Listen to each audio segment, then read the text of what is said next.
Good evening. Can everybody hear me? Yeah, my name's Ken Thompson, and my topic for tonight is high-performing teams. And in the spirit of TED, I'm not really going to do a talk. I'm going to do an experiment, because the current title is The 7 Secrets of High-Performing Teams, but that may actually change depending on the results of this experiment. So this could be an 18-minute session, or it could be a 2-minute session. So I want you to take this very seriously now, because this could actually be my next book. I've a question for you, and I want people to be honest. And it's a multi-part question. So the first part of the question is, have you ever been are you currently part of a high-performing team in your work today? I want people to be honest. If that's the case, please put your hand up. Bang goes the theory. No, I'm only joking. Keep your hand up. Have you ever been add your hand up also if you've ever been part of a high-performing team in some other aspect of work, not your current piece of work. A few more people. And this voting is very Irish. You can actually put up 2 hands if you need to. If you've been involved in a high-performing team outside of work, for example, on a sports pitch with a soccer or rugby team, put a hand up. Good, we're getting there. If you've been involved in a high-performing team on a stage with a music band, put your hand up. On an activity holiday, you might have to put legs up. Some people are showing off. With your family in a European city, I think that's high-performing teams, to be honest. Yeah, anybody's hand up for that? And obviously working in a voluntary team. So I think you've hopefully proved my theory. It's not the 7 secrets of high-performing teams. It's not really about secrets. I argue it's forgotten knowledge. You know how to do high-performing teams. It's a dreadful word, but many of you don't bring it to work anymore. You do it outside. So I'm going to share with you what I think are the 7 secrets of high-performing teams. And I'm what they call a biomimicist. I try and learn from nature, and I'm an organizational biomimicist. I try and learn about organizations from nature. Most other people are engineering biomimicists. And so based on my work, I'm going to share with you these 7 secrets, not just from human teams, but from biological teams, such as the likes of ant colonies, geese flocks, and dolphin pods. And I coined the phrase bioteams. They're teams with a life of their own, and they're very appropriate for today. They're teams where command and control may not work anymore because there's no central point of command. And you know you're in a bioteam when somebody says, working with you guys is like herding cats. Herding cats on skates, on ice, on a moonless night.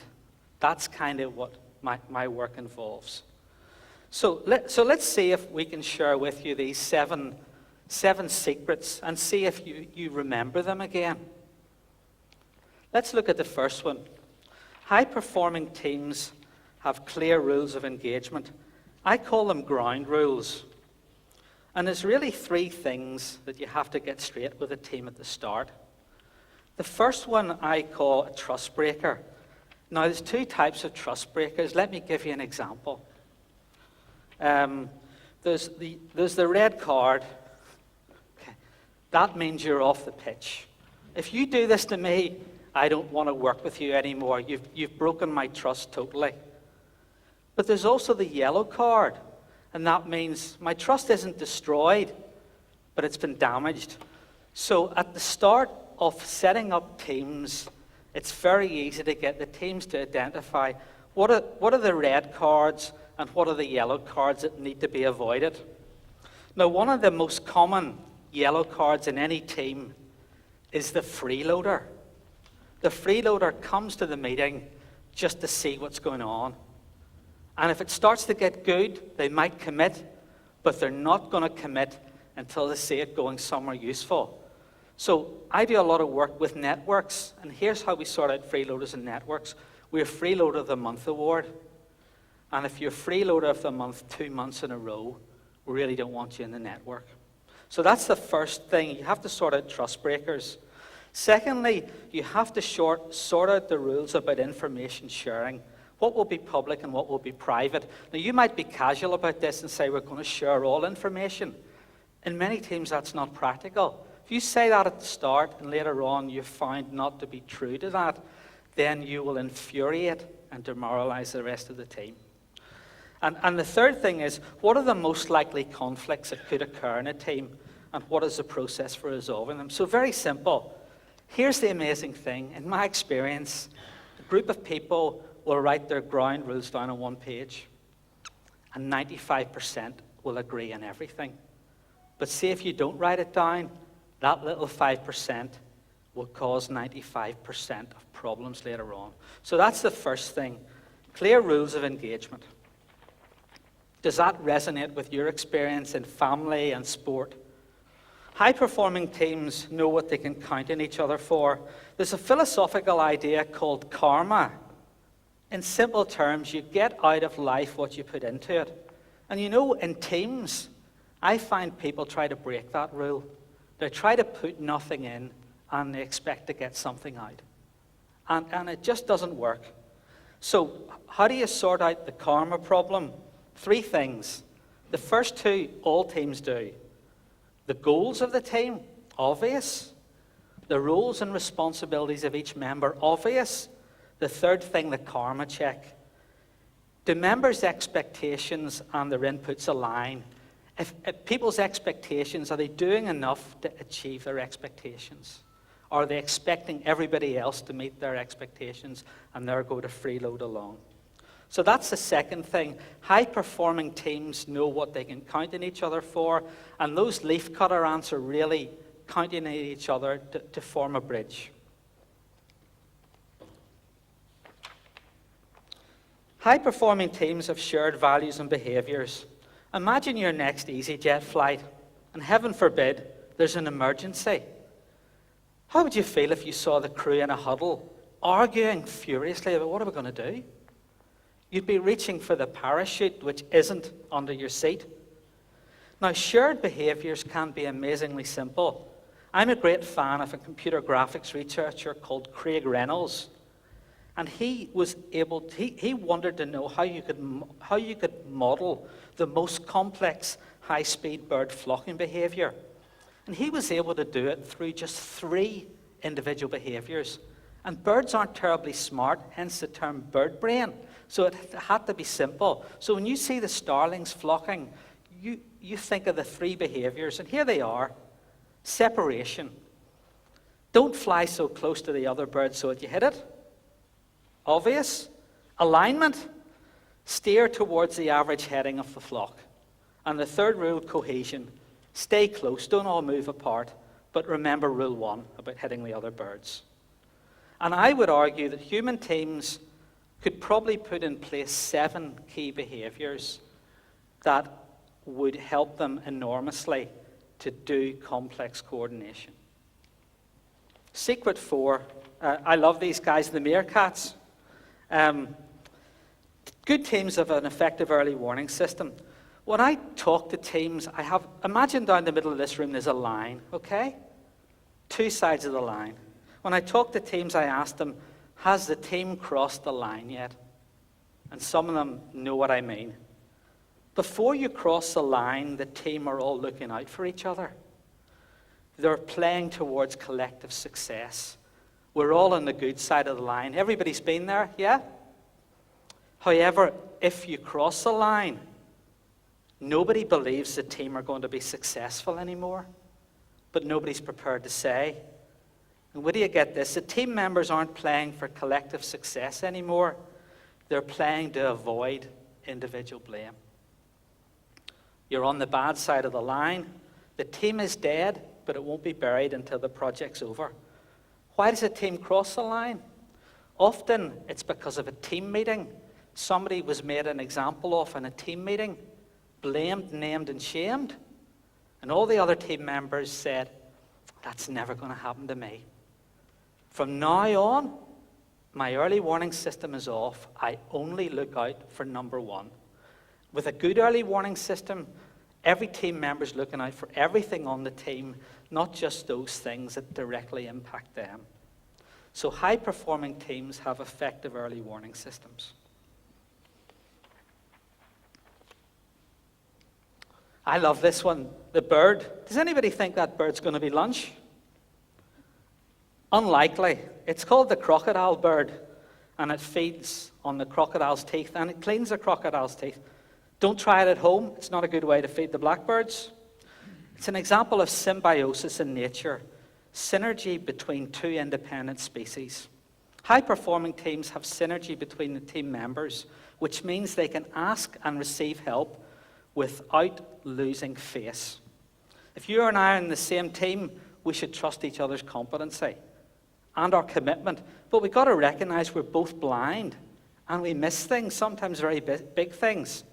So if I think you're missing something, I will offer you help, even if you're more senior than me and have more experience than me. Likewise, I will graciously accept offers of help from you, even if you're more junior or less experienced than me. High-performing teams have built what they call in the social networking jargon strong ties, where they can ask for and give help without losing face. To do fast co-invention, teams need to be able to master 3 critical decision-making methods. And a lot of leaders think there's only one decision-making method, which is the most popular one, the one we all love and hate. Leader decides. It's the right one in many circumstances, like landing a plane, but it's not universally appropriate. There's 2 others that fast-moving teams need to master. The wisdom of crowds. This is where you take an average of what everybody thinks. It's useful where you don't need specialized knowledge, and all people's opinions are equally valid. It's very democratic. And research shows in these situations, the average answer will be a better answer than any individual answer. That's the wisdom of crowds. But that's not the whole story. The 3rd decision-making method you need is called collective intelligence. And this means you identify the team member who knows most about the subject. And you might use the wisdom of crowds to do that. And then you delegate full responsibility to them for making the decision. It's necessary where specialized knowledge is required. For example, if we're working out the best way to use social media in an enterprise, and we use the wisdom of crowds, we average people who maybe don't really know what they're talking about. A better way is maybe find out who knows most about social media and delegate responsibility to them. And it's all about using the right model at the right time. If you use the wisdom of crowds and collective intelligence at the wrong times, it becomes the folly of crowds or collective stupidity.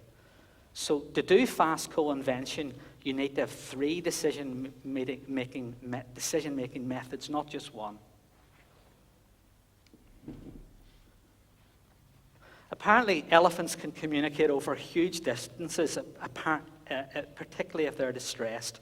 So the final secret about team members is using another form of relationship that's not much talked about. It's called the weak tie. Research shows if you're looking for a new customer, a new job, a new business partner, or a new staff member, then the weak ties, the people you don't know very well, are more likely to be able to help you find them than your strong ties. It's counterintuitive, but it's very reputable research. You can think of your team as 3 concentric circles. First circle is your circle of control. That's not very big. That's where you can control everything that happens. At most, it goes to the boundary of the team itself. Your next concentric circle is a bit bigger. It's called the circle of influence. This extends outside the team and might go right to the organizational boundary. And you need a mix of strong and weak ties here. The 3rd circle is much, much bigger. It's called your circle of concern, and generally extends outside the organizations. And here, you can lobby, you can hope, you can pray, but you've no real control over what happens. And that's where you need your weak ties. Weak ties do two things for you. They give you the grapevine so you're not the last person to know. And secondly, weak ties. No team's that good at planning that they get everything right. A high-performing team needs to call in what I call short order favors. We forgot about that, we've missed it, and we need somebody to do it for us. And they're not under our control, and we need a favor. So those are my suggestions about the hidden knowledge that you've possibly forgotten about. Just to sum up, I contend there might be 7 forgotten knowledge about high-performing teams that you already know. And my challenge to you guys is bring them to work. Clear rules of engagement. You've got your ground rules. Team karma. Teams are not the place for freeloaders. Everybody needs to know what they can count on each other for. Shared values and behaviors. Remember the EasyJet flight crew. Remember the bird flocks. The final 4 are about how teams operate. You need an early warning system. Has your team crossed the line? Good question to ask yourself. If you say, I don't know, might be a good time to find out. Ask the network, can your teams graciously give and receive help? Are they investing in strong ties? High-performing teams have mastered the 3-team decision-making models so that they can invent and co-invent quickly. And finally, leverage engagement. High-performing teams use their weak ties to effectively influence events outside the team. So that's my challenge. I've told you nothing you don't already know. My challenge to you is bring it to work.